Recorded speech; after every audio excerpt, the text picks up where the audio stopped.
The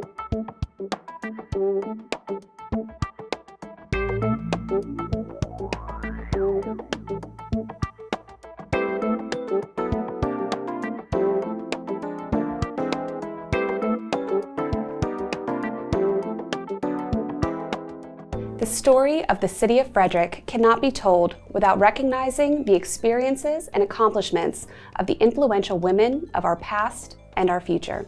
Women's History Month is a time for us to celebrate the contributions women have made to the United States and recognize the specific achievements women have made over the course of American history in a variety of fields. Here in the city of Frederick, women both past and present have provided leadership in the education, business, and nonprofit sectors of our community. Martha Church served as the first female president of Hood College from 1975 to 1995. She was recognized as one of the 100 most effective college and university presidents in the nation. Today, Dr. Cheryl Dyson serves as the superintendent of Frederick County Public Schools, the fastest growing school system in the state with more than 46,000 students enrolled in our 69 schools. Dr. Dyson leads the organization with the mission of providing exceptional education and equity for every child, every day. Claire McCardle, the pioneering and innovative designer, was credited for inventing women's sportswear and revolutionizing comfort wear for women. She was born in Frederick in 1905 and spent 2 years studying home economics at Hood College. Karen Kalantzis continues to build on Claire McCardle's legacy by leading the Maryland Women's Business Center and is committed to finding the future female business leaders in the Maryland Capital Region. Maryland Women's Business Center's mission is to empower women entrepreneurs to launch and grow a thriving business in Maryland's Capital Region. They value collaboration, empowerment, expertise, inclusivity, and innovation. Services include workshops, seminars, business counseling, and providing useful resources to build a business.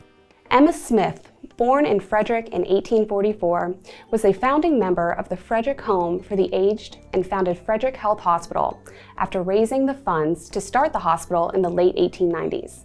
This nonprofit, 501c3, still exists as the only hospital in Frederick County and remains a prime example of how powerful the nonprofit sector can be in the community. Dr. Inga James, President and Executive Director of Hartley House, Inc., another 501c3, leads the organization to ending domestic violence, sexual assault, human trafficking, and child abuse. The organization provides victims with safety, shelter, and supportive services.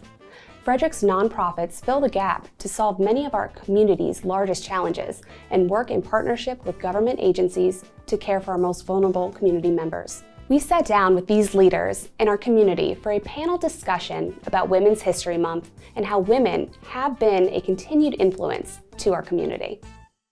Good afternoon, ladies. Thank you for joining me today, and happy Women's History Month. What does Women's History Month mean to you as a female leader in your respective field, whether it be education, nonprofit, or business?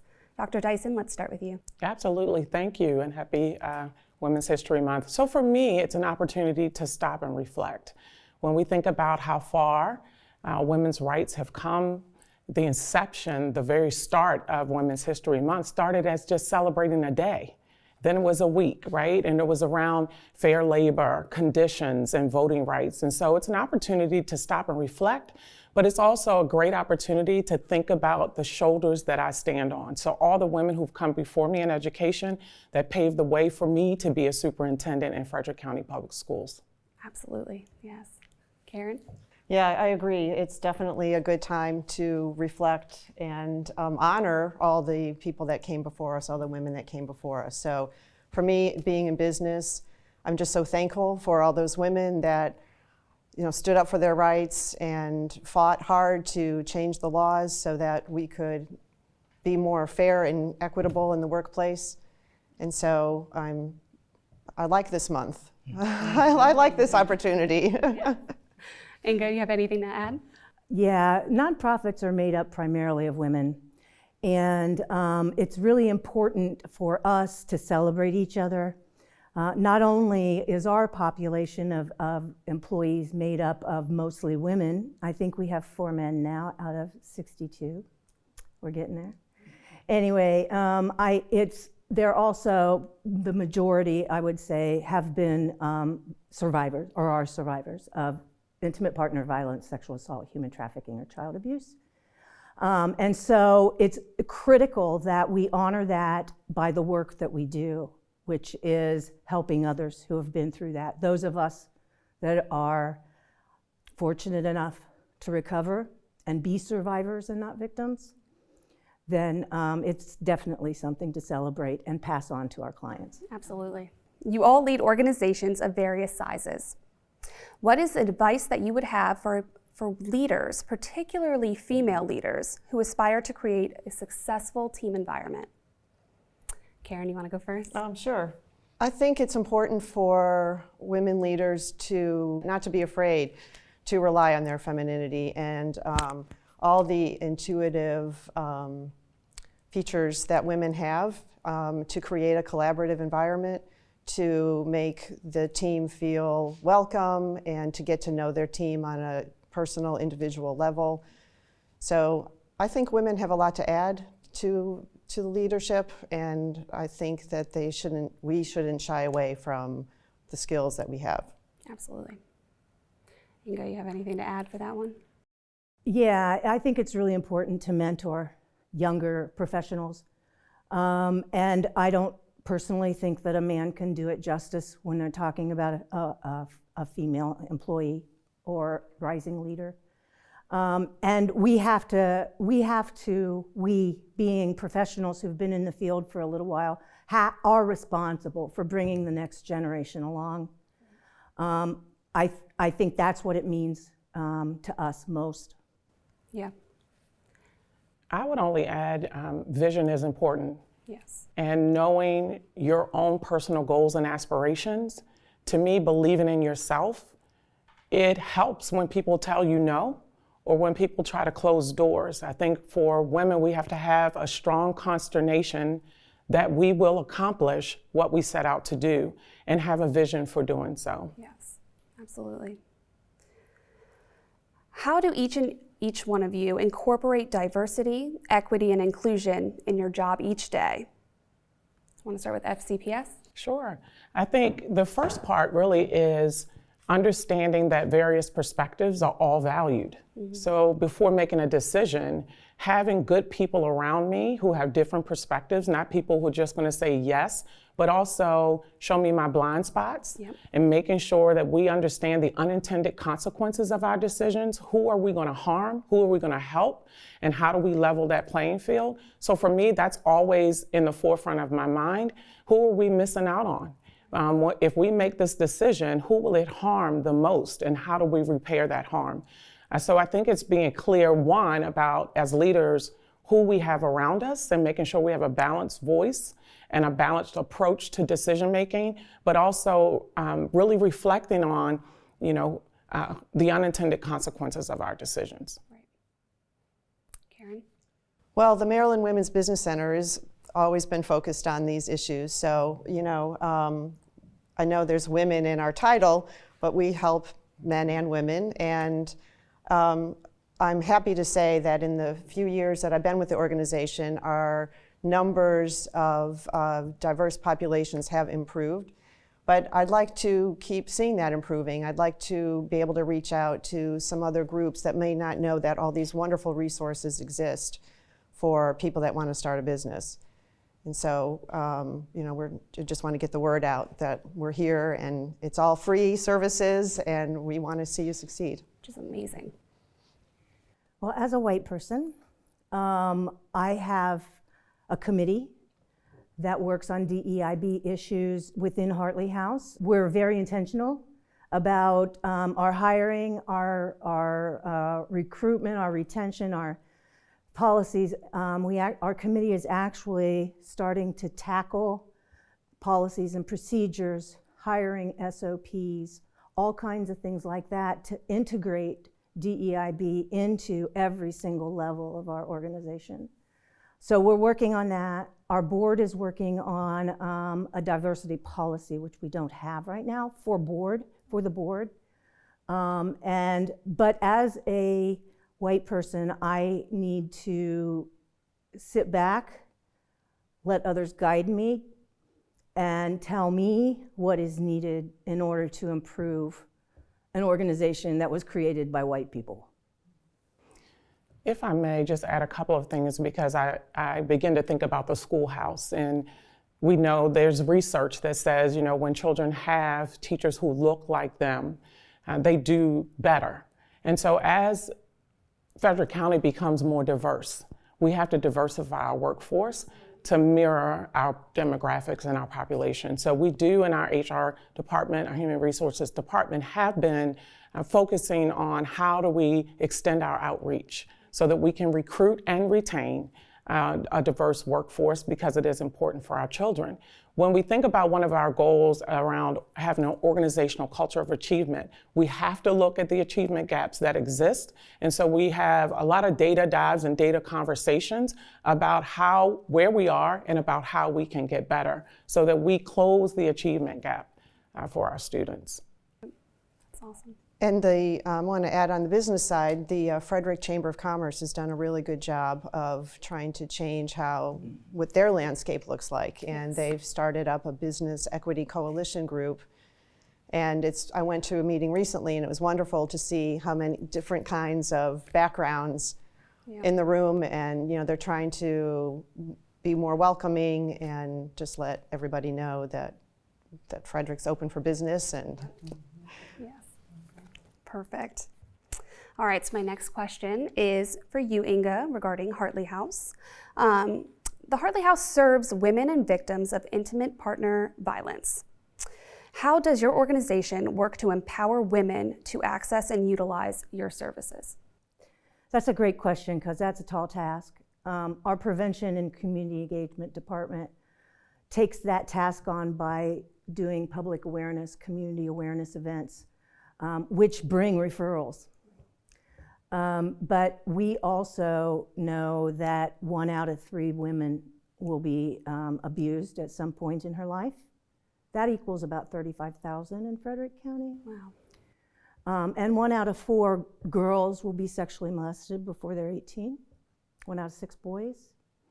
So we know that it's many, many more than we are actually able to serve, and not because they don't know about us, they don't hear about us, they don't understand what we do, or they don't think they're being abused. That happens quite a bit.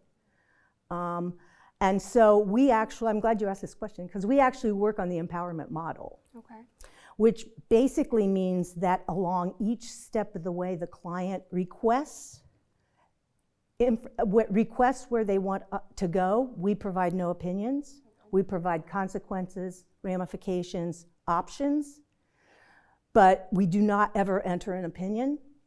And so we empower them to make the choices with the information that we can provide them. So it's very critical, but they have to get to us first. Right. And so we do some campaigns. We've done some campaigns like on the side of buses and things like that. And so it's a tall order. Then you run up against the flip side of the problem, which is 1 out of 3, 35,000. We can't handle 35,000 people. Not everybody would need our services, but if you say 20,000 of them do, we can't handle that either. So you end up with a capacity problem. Okay, so how do you serve all these people that we are talking to and are disclosing? All right. Dr. Dyson. Yes. How can early education help to foster and empower our youth, in particular young women, to become our future leaders? I want to go back to something Inga said, and it's really mentorship from the time they're in elementary school all the way up. For me, it's modeling and building that sense of belonging and self-confidence in our students to know that they can be and do anything they want to do. It also means that we partner with our curriculum office around college and career readiness and have that early education as a track, grow our own teachers and grow our own leaders. So I just believe mentorship brings so many things. It gets to the personal aspect, but also the professional aspect. Want to just talk about one group in particular, the Students of Color Alliance, that was an outgrowth of our anti-racist policy that was approved in November by the board. but that work is really important. And for them, young girls had an initiative to start that club. And so we want to support that. Right. For all of our students and whatever the club is, but just to let them know we support them, that they have a sense of belonging, and that builds their confidence and their interest so that they want to maybe pursue education or just teach others, but in a different field. Absolutely, yeah. All right, Karen, what progress has your organization seen in women in business in the areas of entrepreneurial startups, pay disparities, and women in historically male-dominated industries? Well, that's a lot to unpack. Yes, it is. Well, like I said, our numbers are going up, and I'm swamped, and I'm happy to say that. You know, every day I get so many leads of women that are calling because they want to start a business. So that's the good news. As far as pay disparities, haven't heard too much about that. I mean, I know just, you know, nationally, women are at, I think, 81 cents to the dollar of men. I think the women that I talk to aren't complaining so much about that. They're mostly wanting a more flexible experience with working. They want to pick their own hours. They want to pick their own customers that they work with. And so they see that entrepreneurship is a good way to get the life that they want to have. Right. We are again seeing an uptick in that. You know, again, traditionally, the businesses that women are starting are more of the traditional female type businesses, you know, beauty business, food, childcare. But we do have some in construction. I have several clients actually in construction and a few in IT. Nice, yep. So I think it's gonna be just keep improving. Yeah. I love to see a strong woman in business. That's awesome. So we have spoken a bit about mentorship this interview. You know, Women's History Month, it started as a day, and then we went to now we have a month to celebrate women and their history in the United States. I feel like it should be an entire year. It should be every day. We are powerful, we are strong, and we should be recognized for that as women. My question is, who has mentored you? Who would you consider to be the woman in your life who has mentored you the most? Sure. When I was 28, I got my own program at a YWCA, a child abuse prevention and treatment program, and I had 50 staff, and I was 28. I didn't know what I was doing, and I made a lot of mistakes. But the executive director of the YWCA was wonderful. She was very charismatic. She was very caring.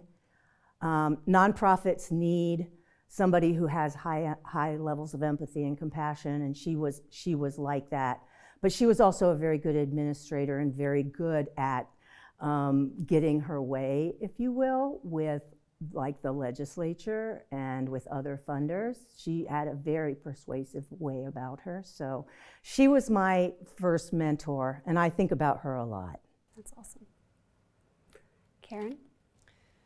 Well, when I think about my path to entrepreneurship and now to coaching other women who want to start businesses, I can think about all the famous women that we know in business that, you know, Oprah and Rihanna with her makeup line, and the Jenners, of course, with their success. But when I'm thinking about who really got me on this path or who encouraged me the most is my mom. So my mother, you know, raised us to believe that we could do anything we wanted and be anything we wanted. And so I was working in corporate America. And when the idea came up for my partner and I to start a business, I just remembered, you know, my mother's encouragement and knowing that I'm strong and we could figure it out, we could make it happen. So thanks, Mom. Dr. Dyson, is there a woman in your life that you can think of off the top of your head that has, encouraged you or mentored you? My first mentor is my mother. And she's no longer here, but being the only girl of 4 and the youngest, She taught me that to never walk away or back down from anything. She grounded me in faith. And it's that faith that I rely on every day to make good decisions for every student and every staff member in Frederick County Public School. I miss her dearly, but she gave me my courage and the will to fight when I really want to give up, and to have the courage of my own convictions. And so I just appreciate her a lot and carry her in my spirit every day. For my last question, this is for everybody, and it's how can members of the Frederick community celebrate and recognize Women's History Month this month or any month? I'll dive in if I may. I'm just like, please support women-owned businesses. You know, these businesses that I mentioned, the beauty and the restaurants and the daycare, they're the fabric of our communities. You know, we need them. And it's tough to be a woman owning a business because, you know, we have that second shift. Once we, you know, get home, we're taking care of children or taking care of our elderly parents. So there's a lot that women have to deal with. And so please just get out there and support them, encourage women to get out on their own, but basically just use your dollars to support women-owned businesses. Inga? Oh, I think it's really important to keep focus on these crimes that are so traumatizing, so debilitating, and life-changing, because the greater number are women. I've always appreciated the county and the city because they've always done proclamations for us on our different months and have always been very, very supportive. And I just think that support, and it's growing with community members.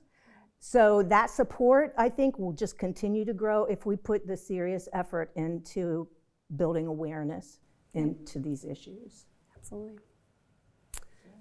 I would just say to continue to recognize the strength, courage, and wisdom that women bring to the table and honor that. Just continue that. I have felt tremendously supported since I've been here by all facets of the community. I think about the agribusinesses that women are running or they're helping to contribute to, certainly education, lots of women in education. And I think valuing just what we bring to the table in terms of our perspective, we're great nurturers, but we're strong, we're determined, we're motivated, we're energized, and we're not afraid. And so I think just continuing to value that as we come to the table is really important. Yes, it is. And can I just jump in again and say that if you want to call it quote unquote, the feminist movement has been going on since the 70s and the 60s. Back when I was in college I won't tell you, it was 57 cents to the dollar for women. Oh, wow. We're up to 81, but that's 60 years. Yeah. 60 year Yeah. And the issue is because they go into these lower paying jobs, female jobs. It's not that they're not getting paid the same as their male colleagues if they're doing the same job. It's that we're not encouraging people to pay for our service industries, you know, and people are not interested in paying what needs to be paid to raise good families. Absolutely. All right, ladies. Well, thank you so much for joining us today, and happy Women's History Month to all of you. And I appreciate, and it was very nice meeting everybody. Thank you. Thank you so much for having me. I am thrilled to have had the opportunity to sit down with our panelists. The City of Frederick is proud to recognize influential women, and we were fortunate enough to sit down with 3 of them. Women have always played a role in history, but the parts they played were often overlooked. As we have learned throughout this panel discussion, mothers have mentored their daughters, educators have provided encouragement to help young women feel powerful and value their success, and nonprofit organizations have provided vulnerable community members with the guidance and support to get back on their feet. Dr. Cheryl Dyson, Karen Kalanzis, and Dr. Inga James have largely contributed to the equality, justice, and opportunity for women here in the City of Frederick. Remember to celebrate and be proud of Women's History Month, today and every day.